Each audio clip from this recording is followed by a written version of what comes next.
Hello friends, welcome to my channel Divyanka স্টাডিতে তোমাদের সবাইকে অনেক অনেক স্বাগত। দেখো, এখন সকাল 7:30টার মতো বাজে, আর সূর্যি মামা কী সুন্দর ঝলমল করে উঠে পড়েছে, আর চারিদিকে সবুজ গাছপালা কি ভারী সুন্দর লাগছে, তাই না? আর এইদিকে দেখো, সোনামায়ের তো প্রতিদিনই বললাম যে মুড অফ থাকে, ওর স্কুলে যেতেই ইচ্ছা করে না, তো আমাকে তো প্রতিদিনই যেতে হয়। আর আজকে আমার হঠাৎ করে চোখে পড়লো অক্সিলিয়ামের নেম প্লেটটা, কবে করেছে কি জানি, এর মধ্যেই হয়তো করেছে, কারণ এর আগে তো ছিল না। আজ সকালবেলায় চারিদিকে কি জ্যাম লেগে যায়, দেখো রাস্তাটা এত সুন্দর না, কি বলবো। আর এই দেখো, ডন বস্কোর সামনের নেম প্লেটটা বেশ সুন্দর, সামনের থেকেই দেখা যায়। তারপর বাড়িতে এসে গেলাম বাবার মাথায় জল ঢালতে। এই আমাদের ফ্ল্যাটের সামনেই একটা ছোট্ট বাবার মন্দির আছে, সেখানে গেলাম ঢালতে জল। তো আজকে শ্রাবণ মাসের সেকেন্ড সোমবার, আগের সোমবারটা করিনি, আজকে হঠাৎ মনে হলো যে করি, তো আজকে গেলাম। আর আর বাবার মন্দিরটাও বেশ ফাঁকা ছিল।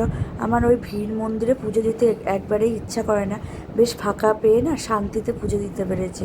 তারপরে 2-1 জন করে লোক হচ্ছিল আস্তে আস্তে, আর বেশ সুন্দর করে পুজো দেয়, মন্ত্র টন্ত্র পড়ে খুব সুন্দর করে।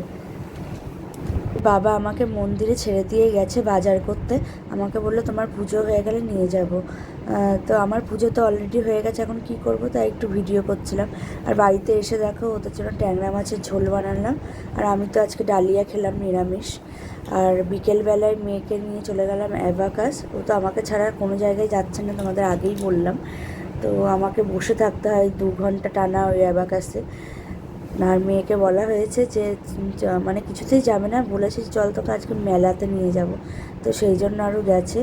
আর রাস্তাঘাট দেখছো কি সুন্দর, আমেরিকার রাস্তার মতো লাগছে না, কি সুন্দর চারিদিকে। আর এইদিকে দেখো, ছুটিও হয়ে গেছে অ্যাবাকাস থেকে। এই অ্যাবাকাসের সামনে একটা দোকানে ফুচকা বেশ ভালো করে, তা খেতে যাব।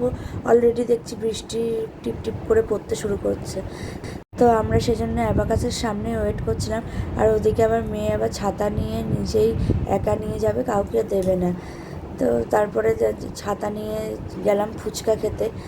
ফুচকা না কোনো দিন দেখি না ওনার আলু মাখা থাকে, মানে এই যে কদিনই গেছি সেই কদিনই দেখি ওনার যখনই যায় তখনই আলু মাখে, মানে একটু একটু করে আলু মাখিয়ে রাখে, কিন্তু খেতে এত টেস্টি হয়, সেই জন্য দেরি হলে ওয়েট করি। আর মেয়ের এমনি টক ফুচকা খাওয়া হয়ে গেছে, এবার খাচ্ছে দই ফুচকা। তারপরে আমরা চলে গেলাম শ্রাবণী মেলায়, চুচুড়ার শ্রাবণী মেলায়। এখানে 10 টাকা করে টিকিট, ওই নৈহাটির এক্সপো মেলার মতোই সেম কেস। আর তারপরে ভেতরটাও দেখলাম ওই নৈহাটি এক্সপো মেলার মতোই, সব রকম প্রায় একই, কিছু আলাদা না। মেলাতে সব কিছুরই দোকান দিয়েছে, আর সোনামা তো যা দেখছে সেটাই বলছে, মা এটা নেবো, মা ওটা নেবো, মা এটা নেবো, এই করেই যাচ্ছে। সব দোকানে গিয়ে টানাটানি শুরু করে দিচ্ছে, হাত দিচ্ছে, কি জ্বালাচ্ছিল বাপরে বাপ। মানে এসে বাচ্চা কাচ্চা নিয়ে কোথাও যাওয়া তো না, মানে খুব জ্বালা। মেলায় গেলেই সব কিছুই কিনতে ইচ্ছা করে, আর এইসব ভুজুং ভাজুং জিনিস কিনে টাকা নষ্ট। আর এইদিকে দেখো, মেয়ের তো এটা খুব চোখে পড়েছে, চিলড্রেন পার্ক। মেয়ে এই পার্কে অনেকক্ষণ ধরে খেলা করেছে, মানে প্রায় আধ ঘন্টার মতো তো করেইছে, খুব এনজয় করেছে। মানে এরকম জিনিসগুলো শপিং মল টলে দেখা যায়, তো আমাদের এখানে তো নেই কোথাও কাছাকাছি, কিন্তু কলকাতায় আছে। তো সেটাই একটা ছোট্ট করে করেছে এখানটায়, বেশ খুব মজা করেছে। তারপরে তো আইসক্রিম খাবে বলে বায়না করছিল, আইসক্রিম খেয়ে তারপরে আমরা বাড়ি চলে এলাম। আমার এই মিনি ভ্লগটা তোমাদের কেমন লাগলো অবশ্যই কমেন্ট করে জানাবে।